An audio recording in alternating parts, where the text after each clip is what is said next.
કોઈ દિવસ કોઈ મમ્મીએ પોતાના 13 વર્ષના, 14 વર્ષના, 15 વર્ષના, 20 વર્ષના દીકરાને એમ કીધું છે કે છોકરી બહુ રૂપાળી હોય, સરસ તૈયાર થઈ હોય અને પસાર થતી હોય ને બેટા, તો એને ટીકી ટીકીને નહીં જોવાની, એ અસંસ્કારી કહેવાય. આપણે દીકરી માટે તો બધું બહુ કરીએ છીએ, દીકરીને બહુ કંટ્રોલમાં રાખીએ. 7 વાગે આવી જવાનું, નામ નહીં કરવાનું, જમાનો ખરાબ છે, દુનિયા આવી છે. આ જમાનો એટલે શું? દુનિયા એટલે કોણ? આપણે જ બધા. એ જ લોકો જે આપણી આસપાસ રહે છે, એ જ લોકો જેને આપણે ઓળખીએ છીએ, એ જ લોકો જે આપણી દુનિયામાં વસે છે, એ જ સમાજ છે. સમાજ કંઈ જુદો નથી, સમાજ કંઈ બહારથી નથી આવતો, સમાજને માટે કંઈ શિંગડા નથી ઉગતા. મહત્વનું એ છે કે આપણે આપણી દીકરીને એવું શીખવીએ કે સ્કૂટર પર જતી હોય, 2 વ્હીલર પર જતી હોય અને કોઈ છોકરો એની પાછળ પાછળ આવતો હોય ને તો ઊભું રાખે અને એવું કહે કે ચાલ આવું જ, મારા પપ્પાને મળવા આવું જ. એટલી હિંમત આપો તમારી દીકરીને. ભાગી છૂટે, ડરી જાય, પરસેવે રેપઝેપ થઈ જાય, હવે ક્યાં જવું એ ખબર ના પડે, એનો કોઈ અર્થ જ નથી. એને બદલે ઊભી રહે અને પીછો કરનારા છોકરાને એમ કહી શકે ચલ મારે ઘેર આવવું છે ને મારું ઘર જોવું છે ને, તાર લઈ જાઉં ચાલ. તો એ વાતની મજા છે. તમને જ તમારા બાળકમાં વિશ્વાસ નથી તો તમે એવી આશા કઈ રીતે રાખી શકો કે દુનિયાના લોકો તમારા બાળકમાં વિશ્વાસ રાખે? સૌથી પહેલો ભરોસો કોણ કરે? માં કરે. સૌથી પહેલો વિશ્વાસ અને સન્માન કોણ આપે? પિતા આપે. પિતા ઘણી વાર એવું કહે કે હું દુનિયામાં ફરું છું ને મને ખબર છે દુનિયા કેવી છે. હા, દુનિયા હશે ખરાબ, પણ એ ખરાબ દુનિયાનો ભાગ આપણે નથી. આપણો સમાજ જુદો છે, આપણા દીકરાઓ જુદી રીતે મોટા થાય છે.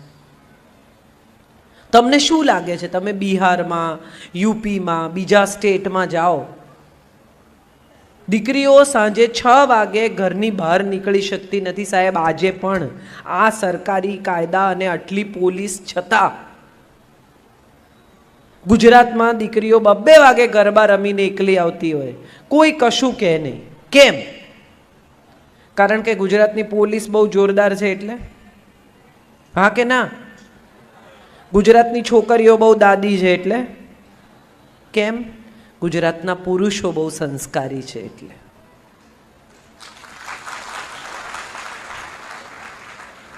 ગુજરાતના દીકરાને એની માં એવી રીતે ઉછેરે છે કે દીકરો મોટો થાય ને ત્યારે કોઈને પણ ભાઈ કે બહેન કહીને બોલાવે. હિન્દીમાં કે દુનિયાની બીજી કોઈ ભાષામાં ભાઈ કે બહેન લગાડવાનો રિવાજ જ નથી. આપણી એક જ ગુજરાતી ભાષા એવી છે કે જેમાં કોઈ પણ નામની પાછળ મોટા હોય કે નાના હોય આપણે ભાઈ કે બહેન લગાડીએ છીએ.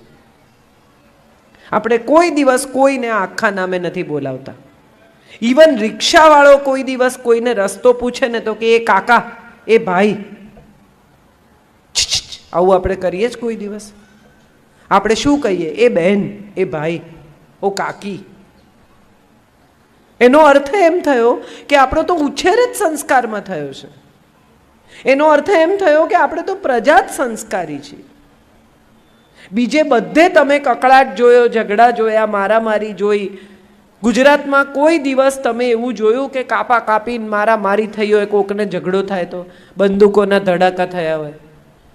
જોયું તમે કોઈ દિવસ? 2 જણાને ગાડી સામસામે અથડાઈ હોય તો થોડા 1-2 લાફા મારીને પણ વાત પૂરી કરે. કેમ? કારણ કે આપણે બધા જ સ્વભાવે શાંત, સંસ્કારી અને સમજદાર લોકો છીએ. ભગવાન કૃષ્ણએ યાદવોને છેક યુપીથી એટલે ક્યાંથી છેક દ્વારિકા લાવીને વસાવવાનું પસંદ કર્યું. કેમ? ઉત્તર પ્રદેશના યાદવો, વૃંદાવન, ગોકુળ, મથુરાના યાદવો, એમને કેમ એ લઈ આવ્યા અહીંયા દ્વારિકાને નગરી? અહીંયા કેમ વસાવી? ત્યાં નહોતા વસાવી શકતા? આપણી પાસે ગાંધી છે સાહેબ. બીજે ક્યાંયથી નહીં. આ દેશની આઝાદી ગુજરાતમાંથી શરૂ થઈ છે.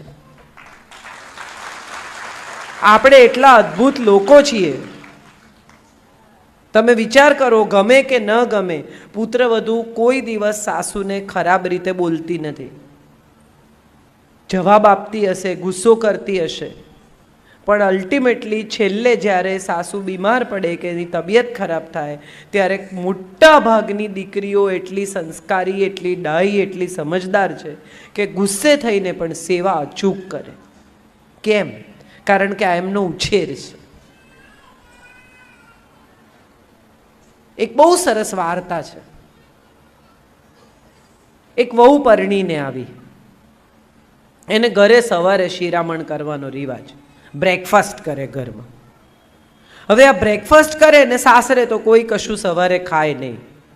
વહુને થઈ ગયું ટેન્શન કે અહીંયા તો ભૂખ્યા મરવું પડશે, મરી ગયા હવે, આ તો આવી બન્યું આપણું. એટલે એણે રાત્રે ભાખરી ને રોટલા ને એવું ચોરી લે, જે બન્યું હોય ને, અને ઘંટીની નીચે છુપાવે. સવારે દળવા બેસે ત્યારે ખાય, બીજો તો કોઈ રસ્તો નહીં. એક દિવસ એવું થયું કે સાસુ વહેલા ઉઠ્યા. એને એમ થયું કે આ બિચારી મારી વહુ રોજ દળે છે, લાવો આજે હું દળી નાખું. સાસુ જેવા દળવા બેઠા એવું એણે નીચે વાડકી જોઈ, એમાં લુખ્ખી ભાખરી. સાસુને થયું, અરે બિચારી બોલી શકતી નથી, હવે જો હું એને એમ કહીશ કે મેં ભાખરી પકડી પાડી તો એને બિચારીને કેટલું શરમજનક થશે, મારે કંઈ કહેવું નથી. સાસુએ રોજ ઘી ગોળ ચોળી અને બહુ વાડકીમાં ભાખરી મૂકે, એની ઉપર ઘી ગોળ મૂકે ને વાડકી પાછી મૂકી દે. વહુને થયું કે અરે મારો વર મારો કેટલો ખ્યાલ રાખે છે. સાસુ તો સારી હોય જ નહીં, આપણે ત્યાં એવું નક્કી જ છે. કોઈને એવો વિચાર આવે જ નહીં કે આ સાસુએ કર્યું હશે. સીતાએ વનવાસ જવાનું કેમ નક્કી કર્યું બોલો? ખબર જ કોઈને? રામ માટે બહુ પ્રેમ હતો. એટલે જે ઘરમાં 3 સાસુ હોય અને વર ના હોય ત્યાં રહેવાય? એટલે જતી રહી કે આપણે ત્યાં જ સારું ભાઈ, જંગલ સારું. 3 સાસુ અને વરની ગેરહાજરી, આ તો પોસાય જ નહીં. મજાની વાત એ છે કે વર્ષો વીત્યા, સમય બહુ થયો, સાસુ હવે બહુ ઘરડા થઈ ગયા.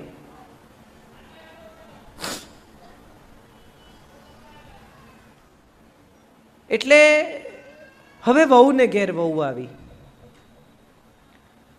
એટલે વહુએ આવી, વહુ પરણીને 2-4 દિવસ ગયા, સાસુની આંખો ઝાંખી થઈ ગઈ છે, કમર વળી ગઈ છે, બિચારા ઘરડા થઈ ગયા છે. સાસુએ પૂછ્યું કે હે કેવી છે તારી વહુ? એટલે હવે જે સાસુ થઈ ગઈ છે એ વહુએ કહ્યું કે બા આમ સારી છે પણ કામકાજે મોળી છે. એટલે સાસુએ કહ્યું કે ગોળ નાખ તો ગળી થશે, મેં બહુ વરસ નાખ્યો છે.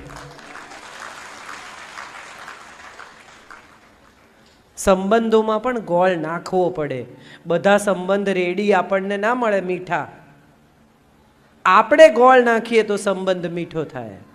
આપણી તો અત્યારે અપેક્ષા શું છે? બધું રેડીમેડ, પેકેટ ખોલો, ચટણીમાં પાણી નાખો, હલાવો, ચટણી રેડી. પણ આ સંબંધ છે, આ ચટણી નથી. કેટલી બધી પત્નીઓને હું એવી ઓળખું છું કે જે કમ્પ્લેન કરે, એમને શું, એ તો સવારે જતા રહે, શાંતિથી આવે, એમને કંઈ જવાબદારી નહીં, આ તો બધું આપણે કરવાનું, વૈતરું મારે કરવાનું.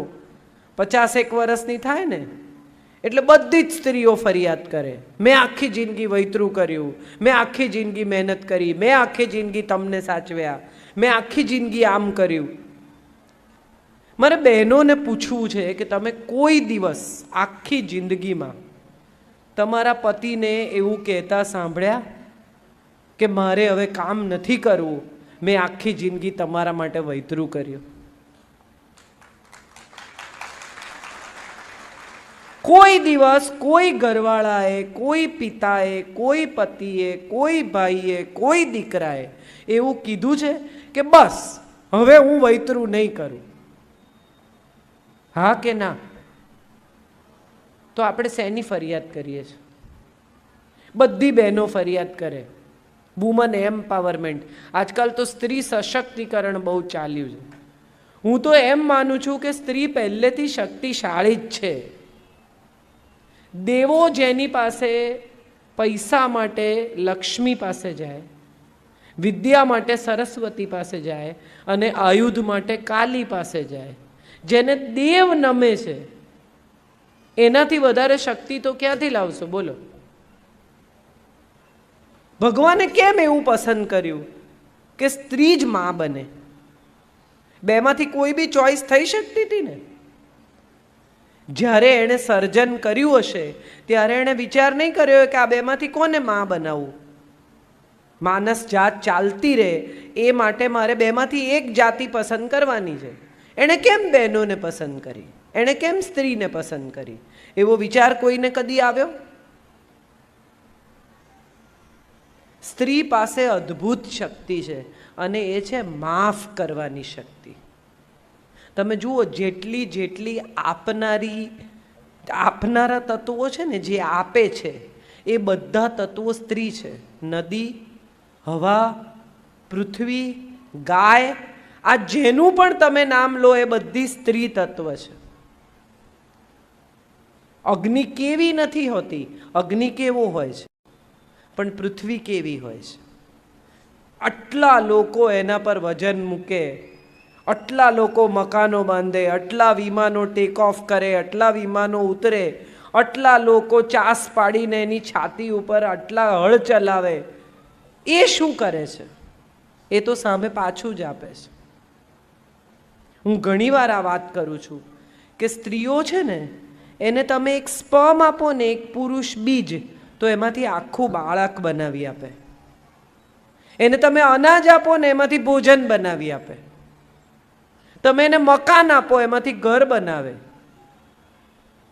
તમે એને એક નાનકડો પતિ આપો, એમાંથી પરિવાર બનાવે. સ્ત્રી કેટલું કરી શકે? આ મોદી સાહેબે મજા શું કરાવી એ તો આપણને બધાને ખબર જ છે. સંબંધો બહુ સુધરી ગયા ઘરોમાં. સાડીઓમાંથી જે પૈસા નીકળ્યા એમાં પરસ્પર સંબંધો બહુ સુધરી ગયા. કેમ કે 500-500ની નોટો લઈને આવી કે મારાએ બદલવાના. ક્યાંથી આવ્યા એ કહેવું પડે.